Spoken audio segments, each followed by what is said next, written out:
Thanks for joining us, Spoons. Another game and another draw, and an undefeated start to the season continues. What did you make of the performance? I didn't think I'd be standing here after the game saying we got a draw. If I'm honest, I thought we got absolutely pummeled first half. And if it wasn't for Brad, I think we could have gone in 4 or 5 down, which is a concern.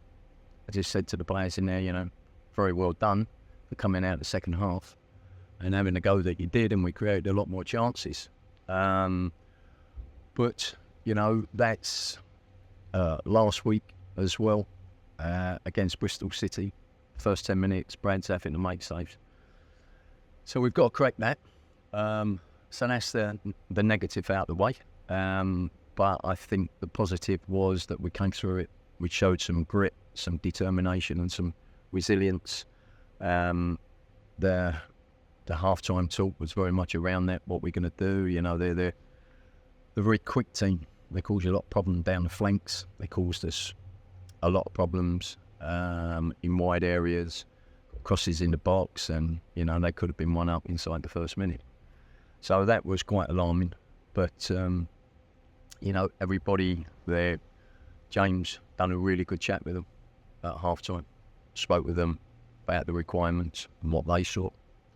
And we come through it in the second half. I thought that we might just go on and sneak and win it. Really delighted for Harley Hamilton, after so much stop-start, and he came straight on and showed the qualities that he's got. He likes to run in behind, great composure, flick it over the head, and then to finish like he did. Take the goal aside, I was just really pleased for him and his family to see him back on the pitch. So just hope that's the first of many for him. Would you say it's a good sign as well that even though it wasn't the greatest of performances today, you still came away with a result and didn't lose the game? Absolutely, because as I say, we showed some resilience and character not to go under. They're still young lads and they need some guidance and that. And we felt that going out the second half, we limited them. They still had chances, but they wasn't as frequent as previously. Thought we controlled the game for longer periods in the second half. Our approach play was better, and when Ramel got it, I thought anything could happen. He's a real danger, and nice for our new signing Shahid to come and score against his old club. So there was lots more positives in the second half than there was in the first, and we can't sweep the first half under the carpet just because we've come away with a point. But I think probably that's a measure of how far we've come since last season. I think. We might have possibly gone under and conceded more last season.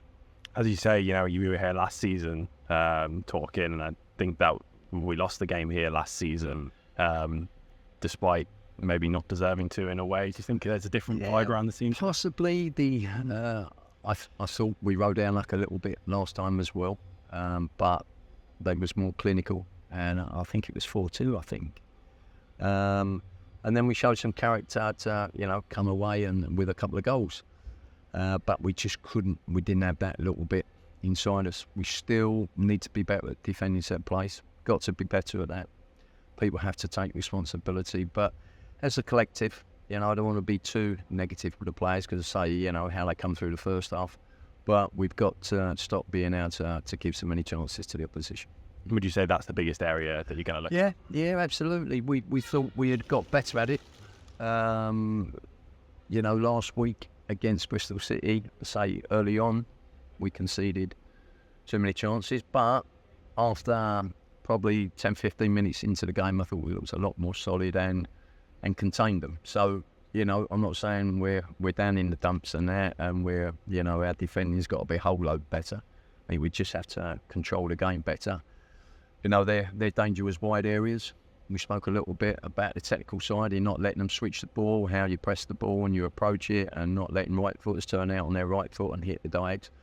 So there was a lot of information went into them at half-time, and they took it on board and they come up with some good stuff themselves, which is part of their development. It turned into a positive second half after a very poor first half. And you mentioned him earlier, but Brad Mayo with an exceptional performance today. Does that show why he's getting opportunities to train with the first team? He's a fantastic kid. Fantastic. His heart is big as a lion. He's You know, he's quite vocal in the dressing room, and you need that. You need a few leaders. But he organises very well from the back line. You know, he's speaking to people, not just in front, but he's speaking to the strikers from there as well. But he was just saying it was nice for him personally because he put a few nightmares to bed for him because he had a bad time here with the 18s a few years ago, so he's telling us. And then last season as well, he had a bad time, but he certainly arrested them demons now, and he's put them to bed in an outstanding performance. And finally, how pleased are you with the way you've started the season overall? Yeah, very pleased. You know, after pre-season, and they always say, you know, pre-season never counts, but it was hard going at times. We had some new players in, and I think I said last week, you know, I don't think we've done so many double sessions in my time here. You know, we've really worked the lads because we had to address the problems, and they took it on board. They've listened, and you know, they have to learn, and that's the important thing. You know, learning is. Football is part of an education, and it is learning. So that if they're learning in their lessons, so to speak, and can go out and apply it in the game, then we're making some progress. And you know, we're not where we want to be, but we're happy coming here with a point. Thank you very much, Spoons. Cheers.